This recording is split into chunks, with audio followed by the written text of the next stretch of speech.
Toda actividad en el laboratorio puede entenderse como una sucesión de operaciones básicas. Su correcta ejecución es fundamental para la seguridad de todos los presentes. Veámoslas.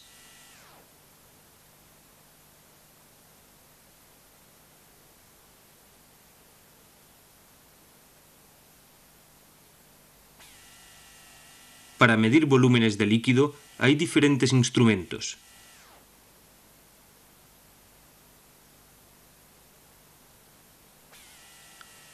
Una pipeta resulta muy cómoda, pero para succionar no debemos usar la boca, pues existe el peligro de ingerir parte del líquido.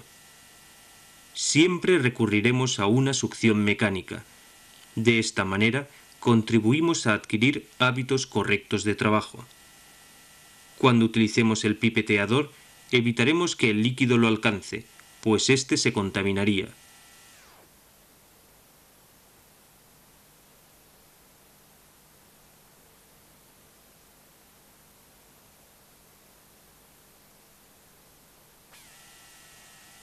Otras posibilidades son usar una bureta o una probeta. En ambos casos, verteremos el líquido desde la mínima altura y contra una pared del recipiente o una varilla, al objeto de evitar salpicaduras.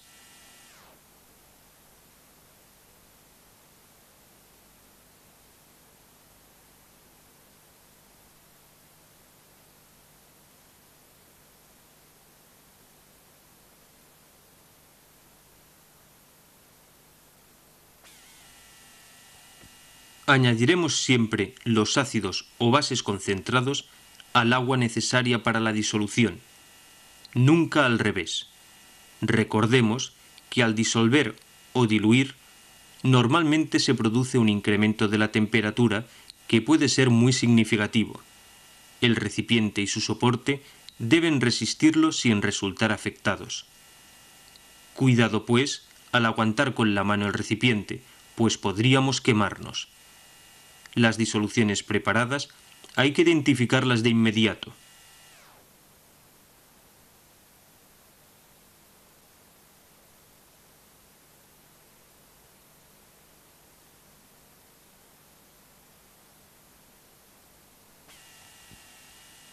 Cuando comprobemos el enrase del nivel de líquido respecto a las marcas de referencia, debemos situar el ojo a la altura de dicha marca. Evitaremos así el error de paralaje.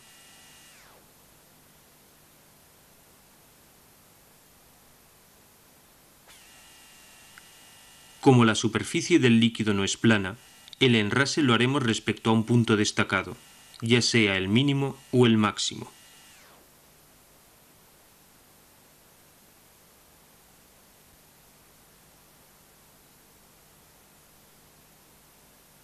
Para oler los vapores desprendidos, nunca acercaremos la cara a la boca del recipiente. Atraeremos el aire que circunda la abertura hacia nuestra nariz con movimientos de la mano. De esta forma, nunca nos salpicará en la cara.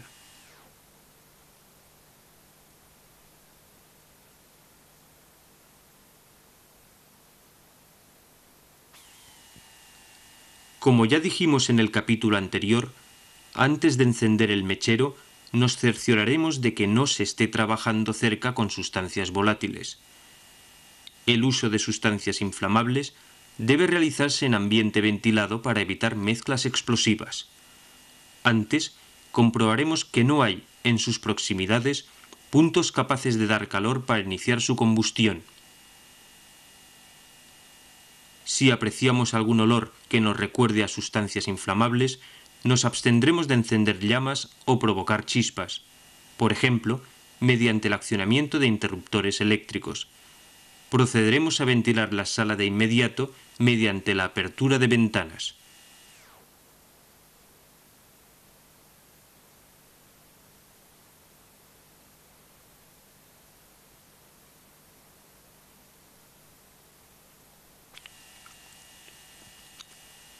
Cuando fabriquemos útiles de vidrio, debemos someter sus bordes a la llama.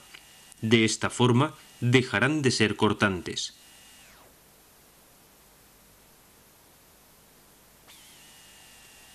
Al calentar vidrio para deformarlo, Cogeremos la pieza como mínimo a 5 centímetros del punto de aplicación de la llama. La fuerza de deformación hay que aplicarla de modo suave y gradual, mientras el vidrio está caliente. Evitaremos tocar la zona expuesta al calor hasta que se haya enfriado por completo.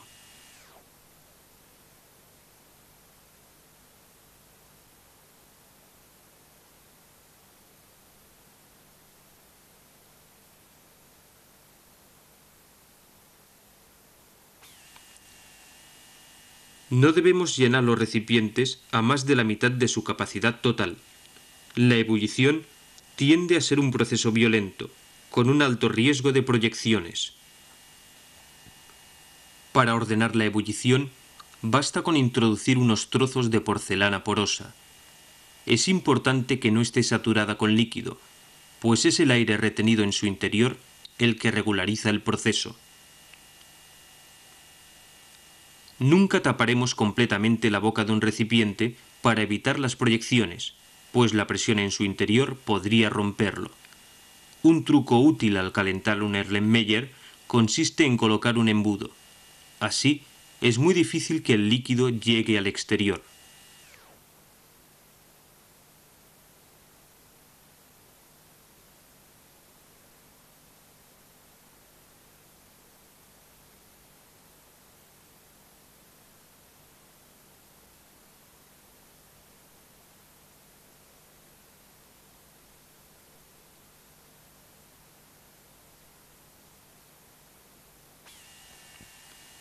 Los tubos de ensayo y otros recipientes deben sujetarse con los elementos apropiados antes de iniciar su calefacción, evitando tocarlos con los dedos durante la misma. No llenaremos los tubos de ensayo más de un tercio de su capacidad total, pues al calentar el líquido, éste tiende a escapar. Si se tiene más líquido, usaremos otro tipo de recipiente. No se debe calentar el fondo del tubo de ensayo, sino la pared sobre la que se sitúa el líquido. Nunca se debe llevar a sequedad el contenido del tubo, pues se corre el riesgo de vaporizar súbitamente el líquido proyectándolo al exterior. Así, perderemos la muestra y podemos provocar daños a otros. Hay que mover mientras se calienta.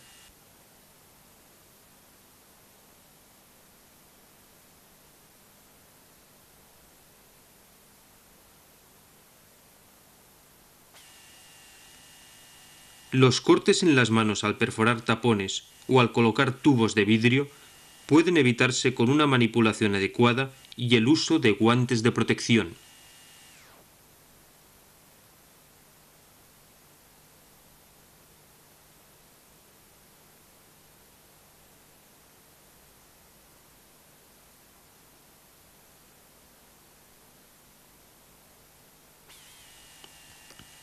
Al calentar, debemos dar un punto de evaporación preferente.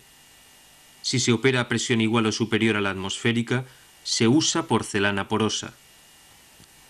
Los montajes que soporten presiones deben dotarse de pinzas y válvulas de seguridad para evitar su explosión.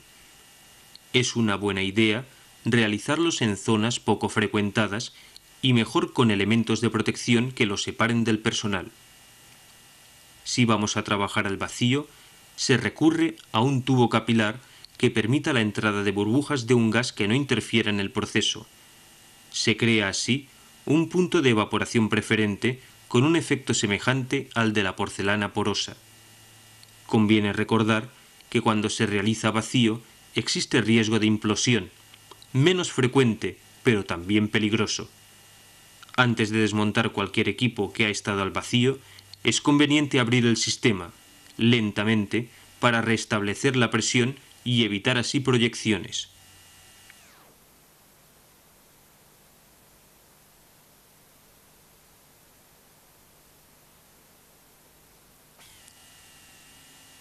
Aseguraremos la unión de las gomas al refrigerante para evitar que puedan soltarse y garantizar que el agua inunde en todo momento este elemento. Graduaremos la aportación de calor y el flujo de refrigerante para no superar el primer tercio de la longitud total del reflujo. Si se corta el agua, retiraremos de inmediato la calefacción y pinzaremos las gomas para no perder el refrigerante que aún hay en el circuito.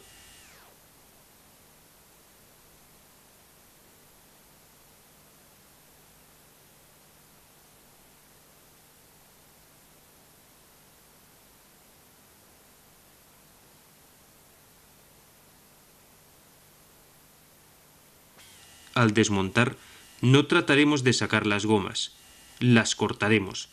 Así, evitaremos el peligro de romper el material y cortarnos.